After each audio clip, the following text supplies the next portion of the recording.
महाराजगंज से एक दिल दहला देने वाली घटना सामने, जहां पर पत्नी ने प्रेमी के साथ मिलकर अपने पति को मौत के घाट उतार दिया। जानकारी के मुताबिक 12 सितंबर की रात पत्नी ने पति को पहले जमकर शराब पिलाई, फिर जब पति नशे में सो गया तो उसने अपने प्रेमी को बुला लिया। इसके बाद पत्नी ने पति के हाथ पैर दुपट्टे से बांध दिए, फिर खुद सीने पर बैठकर गला दबाया और प्रेमी ने चाकू से सीने पर वार किए। पति की हत्या करने के बाद पत्नी रोते रोते बेहोश हो गई। होश आने पर हत्या को एक्सीडेंट दिखाने के लिए दोनों युवक को बाइक से 1 किलोमीटर तक दूर ले गए और इसके बाद पत्नी और उसका प्रेमी लाश को निचलौल थाना क्षेत्र के दमकी गांव के पास फेंक कर लौट गए। शनिवार सुबह 4 बजे पुलिस के शव मिलने की सूचना मिली। मौके पर पहुंची पुलिस ने फोन के आधार पर युवक की पहचान की और पुलिस ने शक के आधार पर पत्नी को हिरासत में लेकर पूछताछ की। सख्ती करने पर उसने अपना जुर्म कबूल कर लिया। उसकी निशानदेही पर प्रेमी को भी गिरफ्तार कर लिया गया है। उसको रूम पे बुलाए थे, दारू पिला करके सुला दिए थे। दारू पी के जब सो गया था तो हम उसके पैर बांध दिए थे और ये इनका गला घुट के मार रहे थे। उसके बाद हम थोड़ा बहुत रोए भी थे, बेहोश भी हो गए थे। तो ये हमको होश में लाने समझाया। उसके बाद उसी के बाइक से इस रास्ते से ले जा करके निचलवल के आगे रोड पे धर दिए उसको।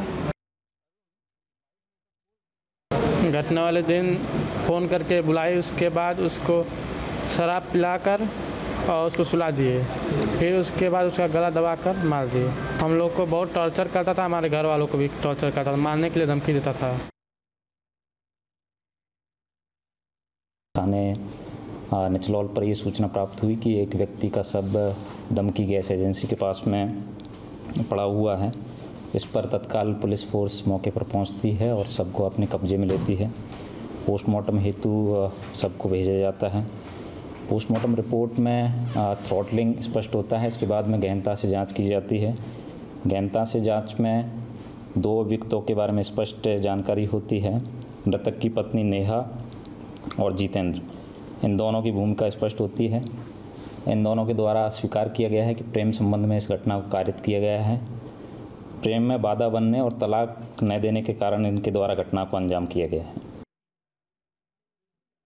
महाराजगंज की नेहा ने प्रेमी के साथ मिलकर पति को मौत के घाट उतार दिया। बताया यह जा रहा है कि पति नागेश्वर की शादी 6 साल पहले नेपाल के नवलपरासी जिले के रहने वाली नेहा रौनियार के साथ हुई थी। दोनों का एक बेटा भी है। प्राप्त जानकारी के अनुसार प्रेमी जितेंद्र और नेहा का प्रेम प्रसंग बीते 1 वर्षों से चल रहा था।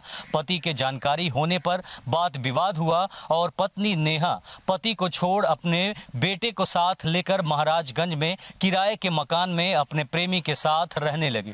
इसके बाद भी पति कई बार पत्नी को समझाने की कोशिश किया करता था, जिससे तंग आकर पत्नी नेहा ने अपने प्रेमी के साथ मिलकर एक साजिश रची, जिसमें बीते 12 सितंबर यानी शुक्रवार को नेहा ने पति को फोन कर अपने घर बुलाया और उसे खूब शराब पिलाई। जब वह नशे में धुत हो गया तो उसके हाथ बांधे, पैर बांधे और इसके बाद प्रेमी जितेंद्र ने नागेश्वर के सीने पर बैठकर उसका गला घोंट दिया और मौत के घाट उतार दिया। जुर्म की दास्तां यहीं खत्म नहीं होती। इसके बाद इसे एक्सीडेंट दिखाने के लिए पहले नागेश्वर के शव को नहलाया जाता है, दूसरे कपड़े पहनाए जाते हैं। इसके बाद महाराजगंज से 25 किलोमीटर दूर दमकी गांव के पास सड़क किनारे उसकी लाश को मोटरसाइकिल के साथ गिरा दिया जाता है, जिससे यह सब कुछ एक सड़क हादसा लगे।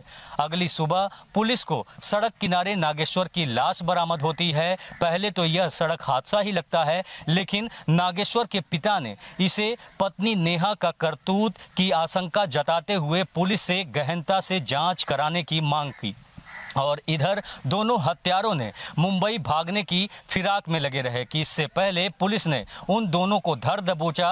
कड़ाई से पूछताछ में दोनों ने न सिर्फ अपने जुर्म को कबूल किया बल्कि घटना को कैसे अंजाम दिया यह सब कुछ बताया। फिलहाल पुलिस दोनों के विरुद्ध सुसंगत धाराओं में मुकदमा दर्ज कर आगे की कार्यवाही में जुटी हुई है। Brajendra Pandey, news state, Uttar Pradesh. जहाँ भक्ति है हर शब्द में, कथाओं में छुपे हैं दिव्य रहस्य और ज्योतिष देता है जीवन को दिशा। धर्म से जुड़ी हर बातों को जानने के लिए हमारे चैनल स्तुति को सब्सक्राइब करें।